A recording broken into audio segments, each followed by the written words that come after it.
안녕하세요. 생존자입니다. 워런 버핏이 최근에 미국 방송사 CNBC에 나와서 인터뷰를 진행을 했는데요.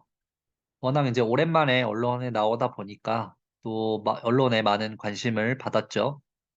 이제 인터뷰를 하면서 여러 가지 얘기를 했는데 특히 이제 은행 관련 얘기가 나왔습니다. 이제 그 부분이 좀 흥미가 생겨서 오늘 좀 영상을 이제 만들어서 좀 같이 얘기를 해볼까 하고요. 이제 워런 버핏이 이제 은행 주식을 많이 갖고 있는데 그 은행 주식을 최근에 대부분 처분을 했다고 얘기를 했습니다. 그러면서 지금 현재 일어나고 있는 은행 위기에 대해서도 또 여러 가지 얘기를 했는데요. 그 부분에 대해서 한번 같이 알아보도록 하겠습니다. 참고로 매수 매도 추천은 전혀 하지 않고요. 투자 책임 항상 본인에게 있다는 것을 아셨으면 좋겠습니다. 버핏 같은 경우에는 가치 투자자로 유명하죠. 장기 투자자. 근데 이제 가치 투자라는 거는 쌀 때 사서 비싸게 판다. 아주 뭐 당연한 얘기인데 이 가치주라는 게 이제 보통 은행이 그 가치주 중에 하나죠.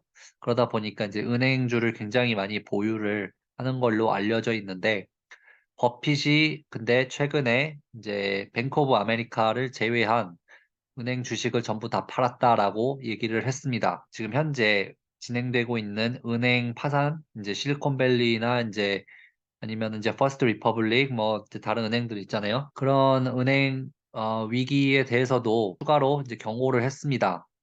은행 파산이 더 있을 수 있다.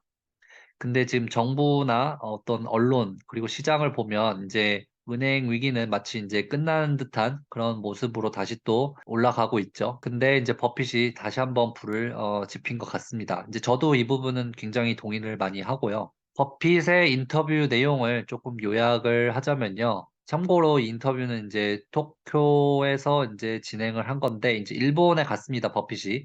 근데 이것도 지금 많은 얘기가 있죠. 왜냐하면 버핏이 일본에 마지막으로 간 게 10년도 넘은 걸로 알고 있거든요. 그래서 오마하의 현인이라고 불리는 이제 버핏이 오마하에 있지 않고 일본으로 날아갔다. 이거는 뭔가 아주 좀 의미심장한 행동이 아니냐라고 이제 여러 가지 추측을 하고 있고 어쨌든 이제 일본에서 이제 인터뷰를 했는데 은행 주식을 다 팔았다고 했죠. 그러니까 실리콘밸리 은행 사태가 터지기 전에 팔았던 걸 거예요, 아마. 그러다 보니까 이제 몇몇 언론에서는 역시 버핏은 뭐 신이다, 투자의 귀재다 이러면서 이제 헤드라인에 나온 걸 봤는데 타이밍이 이제 기가 막히죠.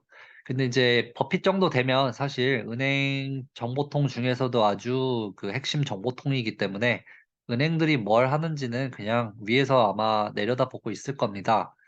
그러니까 이제 버핏이 팔았다는 거는 굉장히 눈여겨볼 필요가 있는 거죠. 그래서 이제 대형은행들 보면 웰스파고나 이제 뭐 골드만도 있고 JP 모건도 있고 이제 US뱅크도 있고 또 여러 가지 지방 은행들이 있는데 이 중에 일부는 이제 거의 20년이 넘게 보유를 한 걸로 알려져 있습니다. 그러니까 버핏이 이제 한번 보통 사면 굉장히 오래 갖고 있는 걸로 유명한데 이거를 거의 다 팔아치웠다. 이거는 이제 굉장히 그 적색 경보죠. 그러면서 한 얘기가 은행과 주주들은 망할 거지만 예금자들은 안전할 거다. 이거는 이제 예금자 보호법이 있으니까 돈 넣어둔 사람들은 괜찮은데 이제 은행이나 아니면 이제 나 같은 주주들은 안전하지가 않기 때문에 빨리 발 빼는 게 좋다라고 해서 이제 본인은 발을 뺀 거죠. 은행들이 왜 그러면 위험하냐라고 이제 보니까 필요 이상의 리스크를 지거나 아니면 그 손실이 난 거를 좀 여러 가지 방법을 통해서 감추는 더러운 짓을 하고 있다. 그게 이제 적색경보였던 거죠. 본인한테는. 그래서 결국에는 팔아치웠다라고 얘기를 했습니다. 이제 특히 경영진에 대해서 비판을 많이 했는데요. 저는 이 부분에 대해서 굉장히 동의를 많이 합니다. 제가 개인적으로는 버핏을 그렇게 좋아하지는 않거든요. 빚과 같은 소위 이런 레거시 투자자들을 그렇게 하진 않는데 그렇다고 해서 이제 이 사람들이 다 무시해야 된다 그런 건 아니죠. 굉장히 또 맞는 말도 많이 하는데 이제 은행들이 여타 다른 회사들의 CEO처럼 항상 실적에 대해서 압박을 많이 받고 있죠. 그러다 보니까 이제 주주들이 압박을 하는 거죠. 언론이나 주주들이 항상 실적에 대해서 그렇게 현미경처럼 이렇게 들여보고 하다 보니까 항상 압박을 받고 그러다 보니까 이제 유혹에 시달리는 거죠. 이 실적 개선을 어떻게 할 수 있을까? 여러 가지 이제 방법을 쓰는데 이제 대표적인 게 은행 같은 경우에는 이제 회계로 장난을 많이 칩니다. 그런 이제 멍청한 행동들이라고 하더라고요. 이제 버핏이. 그러다 보니까 이게 결국에는 쌓이고 쌓여서 나중에는 주주들이 피해를 받는다. 한마디로 나 같은 사람들이 피해를 받는다. 나같이 이제 선의의 투자자들, 이제 장기로 바라보고 투자를 하는 사람들이 이런 단기적인 실적에 눈이 어두워서 바보 같은 짓을 하는 결과로 인해서 이제 내가 피해를 받는다 이 얘기죠. 그러면서 이제 경고를 하는데 은행 파산이 아직 끝난 게 아니라 현재 진행형이라고 생각을 한다 이렇게 얘기를 합니다. 언론에서는 한때 이제 지난달에 한창 터졌을 때 막 보도를 하더니 지금은 조금 사그라들고 정부도 나름 재빠르게 나온 거죠. 그 정도면 나와서 얼른 진화를 했기 때문에 이제 구제 프로그램도 새로 만들었고 대출도 해주고 그러니까 망할 일 없겠지라고 이미 좀 넘어간 것 같습니다만은 저는 여기에 대해서 굉장히 의구심을 갖고 있고 버핏도 마치 제가 이런 생각을 하고 있다는 거를 알고 있다는 듯이 경고를 하는 거죠. 그러면 이제 왜 이 얘기를 그냥 지나치면 안 되고 아주 귀 기울여서 들어야 될 필요가 있냐면 버핏은 이미 2008년에 이 상황을 선행학습을 한 경험이 있습니다. 그리고 누구보다도 아주 뼈저리게 느낀 경험이 있습니다. 그래서 이제 그 경험에 대해서 한번 잠깐 얘기를 해보면요. 버핏이 이제 2008년에 그때가 이제 금융위기 전에 한창 모든 게 이제 버블 할 때죠. 모든 게 이제 날아갈 때고 이제 은행주도 예외가 아니었는데 그때 이제 골드만에 무려 5빌리언을 베팅을 합니다. 뭐 지금으로 치면은 환율 계산하면 한 6조가 넘는 돈이죠. 근데 그 당시로 계산을 해야 되니까 저는 최소 이제 10조가 넘는다라고 보고 있습니다. 그래서 이제 베팅을 했는데 그나마도 이제 리스크를 줄인다고 우선주에 베팅을 했죠. 그래서 이 버핏이 그 당시에 이 은행주 중심으로 레버리지를 많이 껴서 이제 보유를 하고 있었죠. 그러니까 이제 버핏이 마치 무슨 투자의 신인 것처럼 미화가 되고 포장이 많이 되는데 버핏도 바보 같은 짓을 굉장히 많이 했고 실수도 많이 했고 또 손실도 입은 경우가 많죠. 근데 이제 버핏이 그나마 다른 사람들과 다른 점은 이제 버핏이 이제 왜 그런 위대한 투자자냐?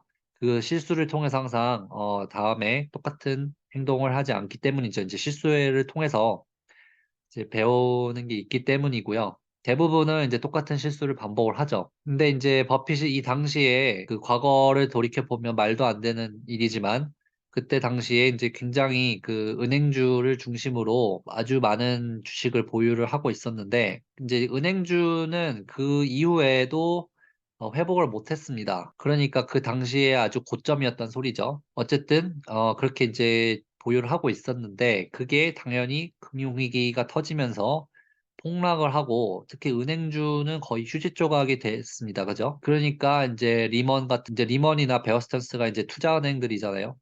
그러니까 당연히 은행주를 중심으로 금융위기가 터졌던 거고 당연히 타격도 굉장히 제일 많이 받았겠죠. 그러면은 이제 이게 원래의 그 자본주의 시스템이라고 치면, 시장주의라고 치면 버핏은 이때 나가리가 되었어야 되는 게 맞는데, 이게 데미지가 너무 커지다 보니까 결국에는 미국 정부가 나서서 지금같이 그런 BTFP 같은 또 네 글자죠. 네 글자 프로그램을 갖고 와서 유동성을 공급을 합니다. 그러면서 골드만이나 JP 모건 같은 이런 대형 은행들을 살려주죠. 호흡기를 붙여준 거고, 호흡기 정도가 아니고, 이런 애들이 이 돈을 받아서 이제 헐값에 다른 은행들 사서 오히려 몸집이 더 커지죠. 그러다 보니까 이제 버핏이 다 죽었다가 정부가 이제 호흡기를 붙여주는 바람에 살아날 수 있었던 거고, 2011년에 골드만삭스 주식을 일부 매도를 하면서 아주 거액의 차익을 실현을 합니다. 오늘날의 버핏이 없었겠죠. 만약에 정부가 그때 구제를 해주지 않았다면.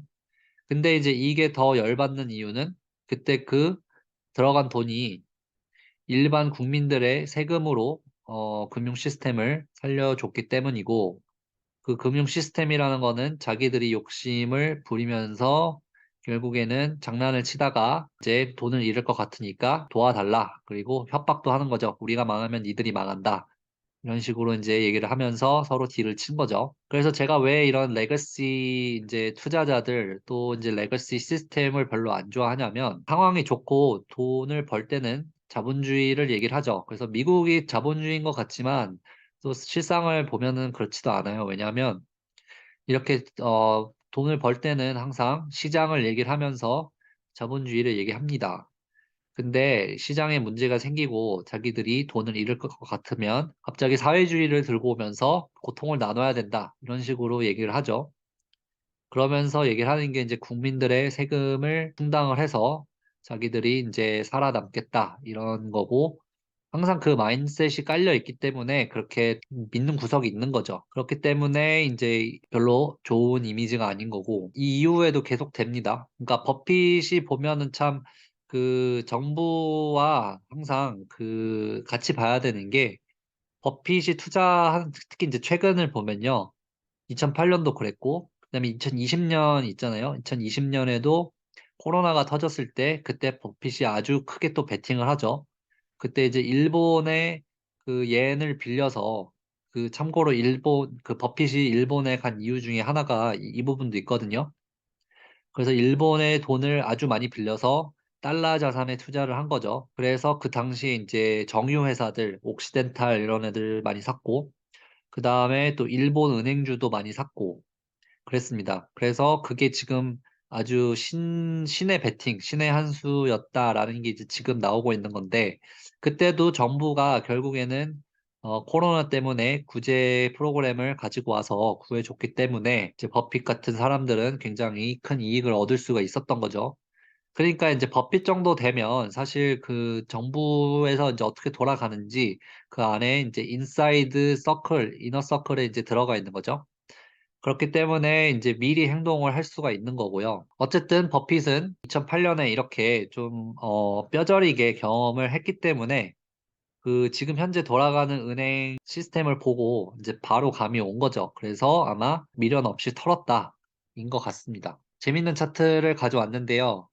버핏이 이제 버크셔 해서웨이죠. 이게 이제 버핏이 운영하는 회사인데, 근데 얘네들이 지금 S&P랑 이제 수익률을 비교를 해보니 이게 이제 역사적으로 쭉 봤을 때 지금 피크가 2009년이다라는 거를 이제 보여주는 차트입니다.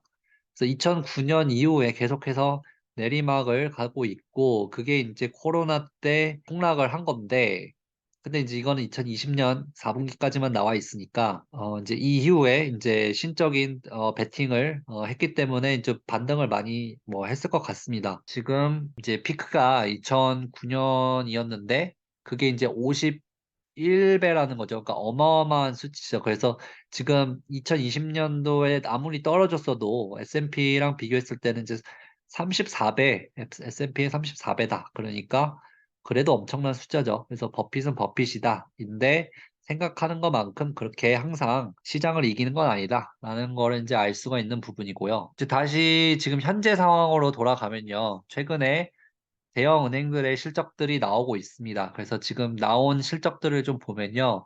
이제 대형 은행들이 대부분이죠. 대부분 예상치를 훨씬 뛰어넘었습니다. 그러다 보니까 이제 주식들도 이제 거기에 반응을 해서 상승을 했었죠. 근데 이제 좀 눈여겨봐야 될 게 이 실적이라는 거는 아까 버핏도 말했지만 장난을 굉장히 많이 치거든요. 이 은행에서 단기 실적의 압박이 워낙 거세다 보니까 이제 은행들 여러 가지 이제 회계적으로 장난을 쳐서 실적을 좋게 만드는 그런 마사지를 많이 합니다. 실적 말고 다른 부분을 또 한번 같이 봐야 되는데요. 그게 지금 예금이 우선 이탈을 하고 있습니다. 이거는 이제 대형은행보다는 사실은 지방은행에 훨씬 해당이 많이 되는 내용이고요. 이제 그래프를 쭉 보시면 지금 2023년 들어서 갑자기 급감을 하기 시작했죠. 특히 이제 실리콘밸리 터진 이후에 이제 급감하는 모습이 보여지는데 이 돈이 JP 모건 같은 대형 은행으로 일부가 흘러갔기 때문에 이제 JP 모건 같은 경우에는 대형주죠. 대형주들은 오히려 이득을 받고 그리고 이제 일부는 이제 머니마켓 펀드라고 해서 미국의 그런 단기채들 투자하는 이제 펀드거든요. 아주 안전하다고 이제 알려진 펀드인데 걔네들 수익률이 금리에 보통 그 연동되어 있기 때문에 여태까지는 굉장히 수익률이 낮았다가 최근에 이제 금리를 올리면서 머니마켓 펀드 수익률이 이제 거의 4% 5%대에 가는 그런 모습을 보여주다 보니까 이제 자금들이 은행에서 머니마켓 펀드로 이제 이탈을 하는 거죠. 이제 수익률이 높은 쪽으로 이동을 하는 현상이고, 그러다 보니까 이제 시중 은행들이 점점 더 어려워지고 있다. 그래서 실리콘밸리 은행 같은 이런 자금이 이탈해서 생긴 그런 문제들은 없어진 게 아니고 계속 진행 중이다라는 거를 알 수가 있고요. 그러면은 실적이 좋은 대형 은행도 안전지대라고 할 수 있냐? 꼭 그거는 아닙니다. 그러니까 JP 모건 같은 케이스가 이제 헤드라인을 보니까 디파짓이 이제 많이 늘었다라고 나오긴 했는데요. 그래도 이제 전반적으로 보면 이제 슈왑이라는 이제 그 브로커리지 회사이면서 또 은행이기도 한 곳인데 여기에 그 예금이 굉장히 많이 줄었습니다. 그래서 슈왑이 지금 실적 보시면 맨 마지막에 실적은 좋았죠. 예상치를 뛰어넘었는데 근데 예금이 30%가 줄었어요. 전망이 좋지가 않죠. 돈이 계속해서 빠져나가고 있다는 거는 이제 그 돈을 이용해서 수익 창출이 어려워진다. 그런 얘기니까 어려움을 겪고 있다는 걸 알 수 있고 그게 이제 1분기니까 이제 앞으로 2분기, 3분기도 또 봐야 되는 거고요. 그다음에 이제 전체 은행을 보시면 이것도 지금 디파짓 드롭 그러니까 이제 예금이 이탈하고 있다라는 거를 계속해서 지금 알려주고 있습니다. 그게 이제 JP 모건 시티 이제 대형 은행도 다 포함되는 내용이네요. 그래서 뭐 JP 모건은 수혜를 많이 봤다고 또 딴 데선 나왔는데 이제 종합적으로 봤을 때는 어쨌든 대형 은행도 안전하다고 할 수 없다. 그 경쟁자가 이제 머니마켓 펀드 같은 그런 그 수익률이 이제 5% 4%를 이제 보장하는 그런 상품들로 가다 보니까 당연히 어려움을 겪을 수밖에 없는 거고 이게 이제 10년이 넘게 지나면서 이제 일어나는 일인 거죠. 그러니까 2008년 이전에 이제 그 당시로 돌아가는 겁니다. 그러니까 지금 돌아가는 상황이 그 당시랑 이제 판박이라는 거를 알 수가 있는 거죠. 이거는 제가 지난번에 그 은행 위기 얘기할 때 가져왔던 자료인데요. 은행들이 지금 건전성이 좋다고 얘기를 하면서 지금 앞으로의 추가 위기는 없다라고 얘기를 하는 이제 언론들이 있고 또 이제 정부 쪽 스탠스도 그렇고 다른 여타 이제 뭐 애널리스트들이나 그런 몇몇 사람들도 있습니다. 근데 이제 은행 건전성이 좋다고 해서 망하지 않는 건 아니거든요. 그래서 크레딧 스위스를 보시면 지난 분기까지만 해도 굉장히 건전성이 아주 건강하게 나왔는데 망할 때 한 번에 망해버리잖아요. 그래서 이게 뭘 알 수가 있냐면 일단 이 건전성이라는 게 과연 믿을 만한가에 대한 의구심이 하나 들고요. 그러면 이 건전성이라는 건 정확히 어떤 건전성을 얘기하는 거냐라고 이제 또 의문이 듭니다. 왜냐하면 은행들이 그 장부상에 포함되지 않은 거래들을 굉장히 많이 하거든요. 근데 이 건전성이라는 거는 이 장부상에 있는 자료들을 가지고 그 자료들을 토대로 이제 나오는 숫자이기 때문에 장부에 포함되지 않는 거래들은 포함이 안 되겠죠. 그러다 보니까 이제 각종 파생 상품 거래들을 많이 하는데 그거는 이제 off balance sheet이라고 해서 포함이 안 되거든요.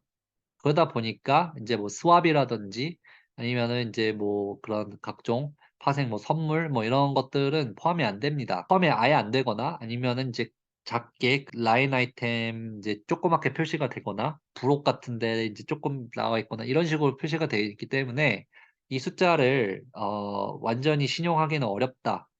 그래서 이거를 건전성의 지표를 100% 삼기에는 부족하다라는 거를 알 수가 있죠. 그래서 다른 부분들도 지금 같이 봐야 되는데 이제 그 다른 부분들을 볼 때 굉장히 좀 우려할 만한 지금 일들이 좀 벌어지고 있다라고 이제 생각을 하고 있습니다. 그래서 이제 종합을 하자면요. 이제 버핏은 은행 전문이죠. 전문통이고 또 정보통이기 때문에 버핏이 이렇게 나와서 경고를 했을 때는 분명히 새겨들을 필요가 있습니다. 물론 버핏이 말하는 거를 또 100% 신용을 할 수는 없죠. 왜냐하면 자기는 이제 또 현금 갖고 있으면서 떨어지면 줍줍을 할 수도 있기 때문에 이 사람들은 자기들이 말하는 한마디 한마디가 시장을 움직이기 때문에 어떤 의도를 가지고 항상 얘기를 하죠. 그렇기 때문에 부분에 대해서는 이제 좀 의심을 해야 되지만 그래도 기본적으로는 버핏은 이제 개인적으로 2008 년에 그렇게 좀 당했던 경험이 있기 때문에 그 경험에 기반해서 얘기를 하는 걸로 생각을 하고, 그렇기 때문에 인제 지금 언론이나 이런 다른 주식시장 그리고 또 이제 상승론자들이 얘기하는 것도 인제 2008 년과 굉장히 흡사합니다. 그때랑 거의 판박이라고 보시면 되고요. 그렇다고 해서 2008년 같은 '똑같은 일이 일어날 거다.'라는 거는 쪼끔 생각을 해 봐야죠. 물론 인제 역사가 똑같이 반복이 되진 않으니까요, 비슷하긴 해도. 그렇지만 인제 현재 돌아가는 상황을 쪼끔 '신중하게 볼 필요가 있다.'라는 거고, 그게 인제 버핏과 같은 좀 신뢰성이 있는 사람이 얘기를 했을 때는 귀 기울여서 얘기를 들을 필요가 있다라고 인제 생각을 합니다. 그래서 인제 버핏이 얘기를 하죠. 인제 항상 시장 경제가 좋고 상황이 좋을 때는 인제 그 속에 인제 누가 알몸으로 수영을 하고 있는지 모르지만, 파도가 빠졌을 때 비로소 인제 누가 알몸으로 수영하고 있는지 알 수가 있다라고 인제 얘기를 했기 때문에, 저는 그 파도가 지금 그 유동성이나 이런 거를 형태로 좀 빠지고 있다고 생각을 합니다. 그랬을 때 인제 누가 남느냐, 누가 살아남느냐가 인제 중요해진다고 보고 있습니다. 이게 계속해서 진행돼 가고 있기 때문에, 또 인제 주시를 하면서 또 다른 소식이 있으면 영상으로 이제 찾아뵙도록 하겠습니다. 오늘은 여기까지 하고요. 다음에 또 찾아뵙도록 하겠습니다. 감사합니다.